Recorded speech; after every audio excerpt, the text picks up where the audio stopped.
The audio anchor में आपका स्वागत है, जहां हम राजनीति, सत्ता और इतिहास की परतें खोलते हैं। सच्ची कहानियां, पैनी नजर, बिना किसी झुकाव के। सब्सक्राइब करें और सुर्खियों के पीछे का सच जानें। आज हम भारतीय राजनीति की एक बहुत ही अहम कहानी पर बात करेंगे। भारतीय जनता पार्टी यानी भाजपा का सफर। हाँ, मतलब कैसे सिर्फ 2 सीटों से शुरुआत करके आज ये पार्टी इतनी बड़ी बन गई, दुनिया की सबसे बड़ी। बिल्कुल। तो हम इसके इतिहास को देखेंगे, भारतीय जनसंघ से इसका क्या नाता है और भारतीय राजनीति पर इसका क्या असर रहा है। हमारे पास कुछ अच्छे लेख और विश्लेषण हैं इस पर, तो चलिए शुरू करते हैं ये पड़ताल।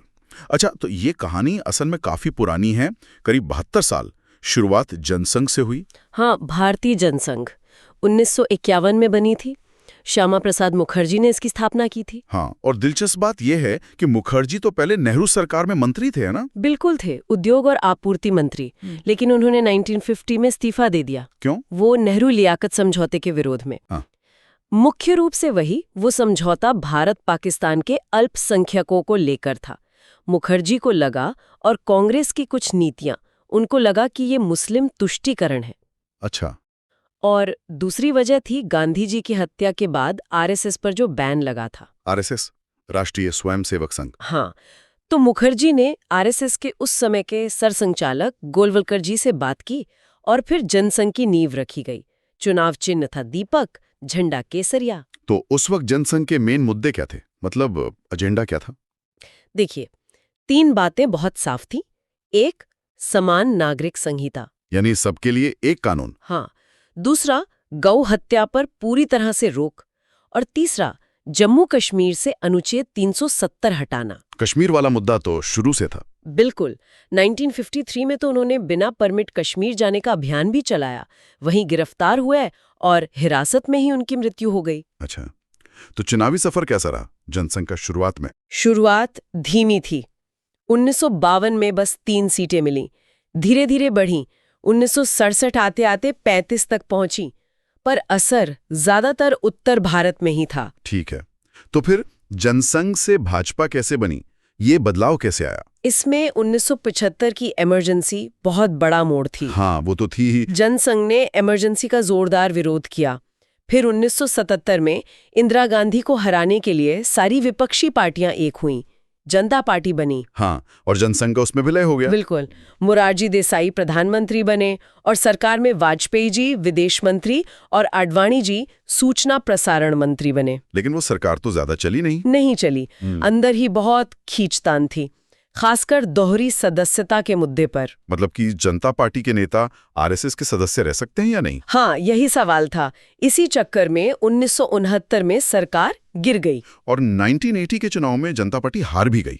तो उसके बाद जनता पार्टी ने कहा कि भाई हमारे सदस्य आरएसएस से जुड़े नहीं रह सकते। अच्छा। तो इसी के बाद 6 अप्रैल 1980 को दिल्ली के फिरोज शाह कोटला मैदान में जनसंघ वाले नेताओं ने, मतलब वाजपेयी जी, आडवाणी जी और बाकियों ने मिलकर एक नई पार्टी बनाई, भारतीय जनता पार्टी, भाजपा। हाँ, भाजपा।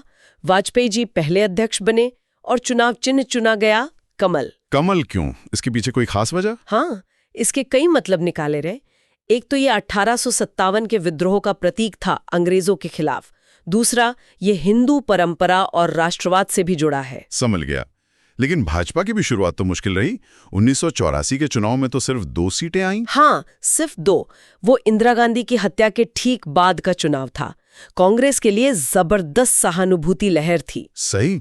लेकिन फिर 1986 में आडवाणी जी अध्यक्ष बने और वहां से पार्टी ने हिंदुत्व के एजेंडे पर ज्यादा ध्यान देना शुरू किया। हिंदुत्व मतलब एक ऐसी विचारधारा जो मानती है कि भारत की पहचान उसके हिंदू सांस्कृतिक मूल्यों से है। अच्छा। और इसी दिशा में 1989 में पालमपुर अधिवेशन हुआ।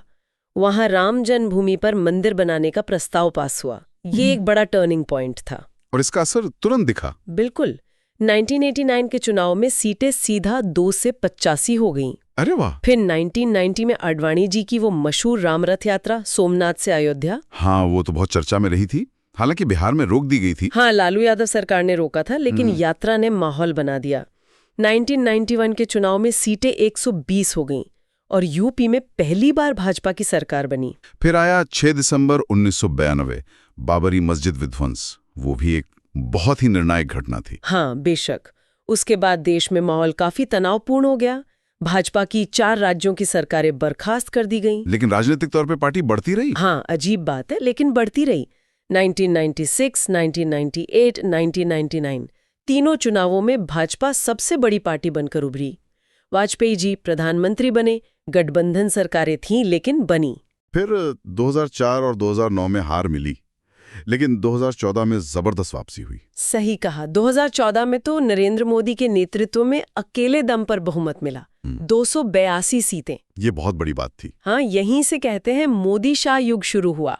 पार्टी ने केंद्र के साथ साथ कई राज्यों में सरकारें बनाई। और 2019 में तो जीत और बड़ी हो गई। और बड़े 303 सीटें अपने दम पर। ये पहली बार था कि कांग्रेस के अलावा किसी पार्टी ने लगातार दूसरी बार फुल मेजॉरिटी हासिल की हो। और आज हालत ये है कि भाजपा दावा करती है कि वो दुनिया की सबसे बड़ी पार्टी है, 18 करोड़ से ज्यादा सदस्य। हाँ, यही दावा है।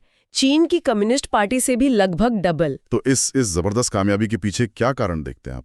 देखिए, कई चीजें हैं।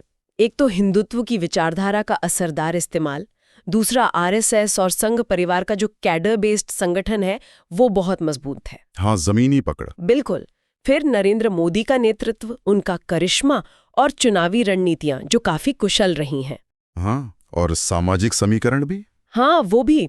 पार्टी ने अपने पारंपरिक सवर्ण वोट बैंक के साथ साथ ओबीसी, दलित, आदिवासी इन वर्गों को भी जोड़ने की कामयाब कोशिश की है। तो ये थी भाजपा की कहानी, 2 सीटों से शुरू करके आज भारतीय राजनीति के केंद्र में और दुनिया की सबसे बड़ी पार्टी। उतार चढ़ाव, रणनीति, इतिहास, सब कुछ है इसमें। हाँ, और ये सोचने वाली बात है कि किसी पार्टी का इतने कम समय में इतना विस्तार, क्या ये सिर्फ नेता और रणनीति का खेल है या समाज में भी कुछ गहरे बदलाव हो रहे हैं जिसका ये नतीजा है? बिल्कुल, इस पर सोचा जा सकता है।